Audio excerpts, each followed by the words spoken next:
Most of the members of the committee are sitting here. We have a couple of members who've been excused because of illness or conflict, but we will be fully briefed on the discussions that take place at this meeting. The IOM committees, these are individuals who serve only for prior mileage. That is, they are not compensated, they are volunteers. Those who have to drive here don't get any prior mileage. The committee itself includes individuals who in the past have been active in studies related to illnesses associated with adult war. There are also members of this committee who have had no direct involved in studies or done research in this area, but relatively dependent individuals bring their expertise. Hey, Dave, put the phone by your speaker. I'm trying, but it's not working too good. Experts in physical illnesses and occupational illnesses and psychosomatic illnesses. So there's a very good balance. He's very low. Fully represented in the committee.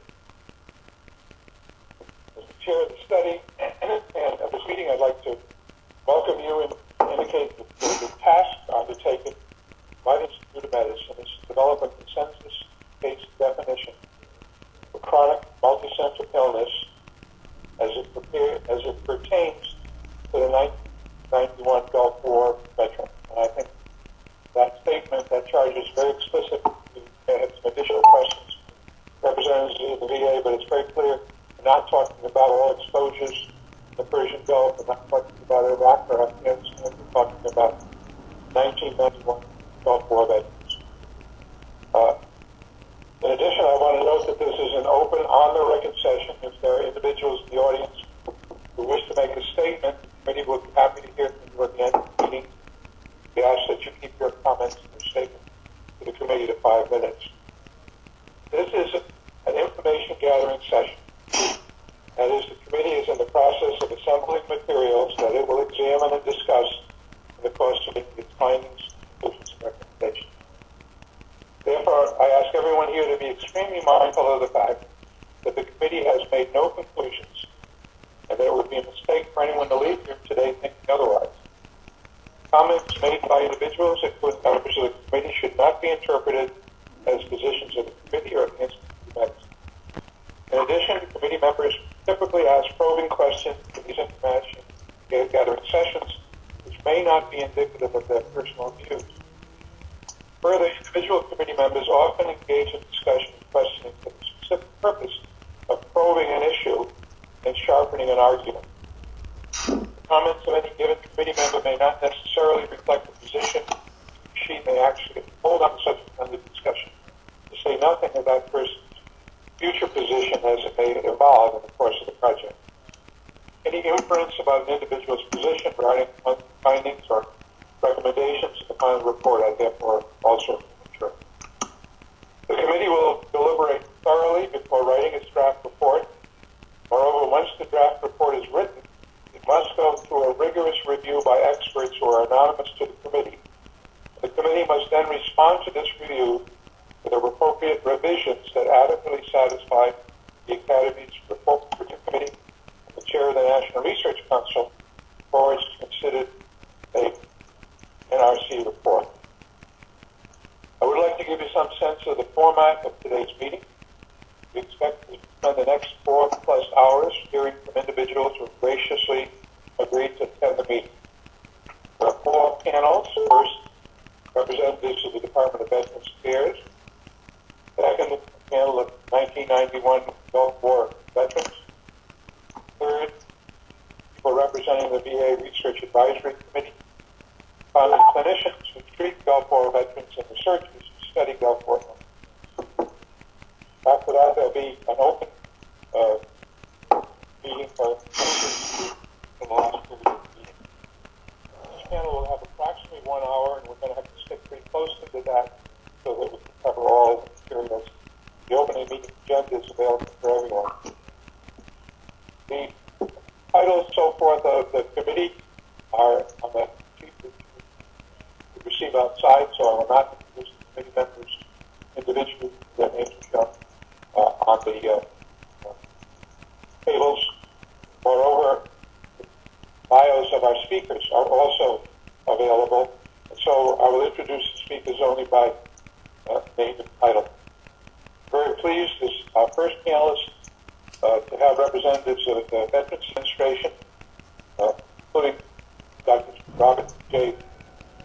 Robert L. Jesse, Principal Deputy Undersecretary for Health Department for Health in the Department of Veterans Affairs, Robert Yeager, PhD, Victor Kalasinski, PhD from the VA Office of Research and Development, and we look forward to their comments and opportunities to ask questions.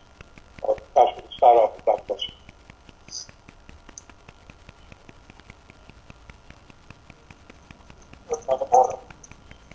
Well, I was gonna ask Dick to start because this is really going to lay out the charge. Go back to my comment.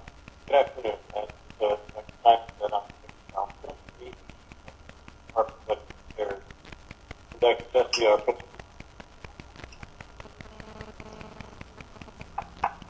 and Dr. Jesse is our Principal Deputy Undersecretary for Health, and Robert Yeager, Research and Development. We're here today to discuss the need for a consensus case definition for chronic multi-symptom illness in 1990-91 Gulf War Veterans Project VA contract to the IOM. I'll give a brief background and give the details of the task at hand.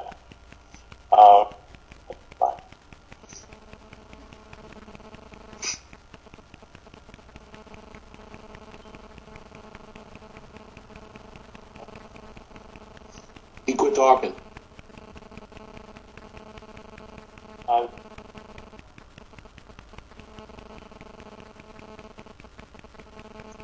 suspect that everyone here is familiar with the health issues facing Gulf War veterans.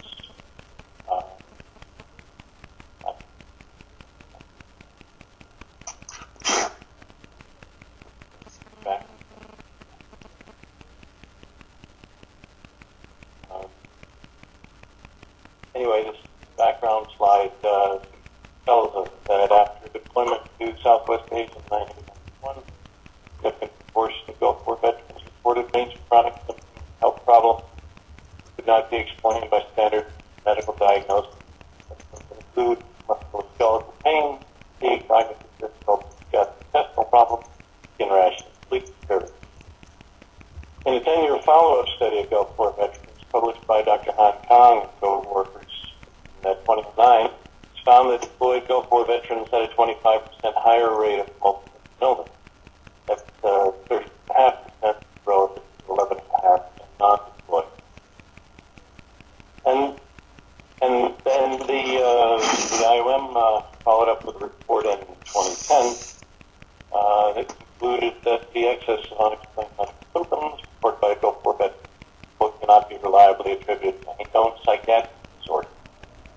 This is VA's position regarding chronic multi-symptom illness, 1990-1991 Gulf War veterans, and this has been stated many times before.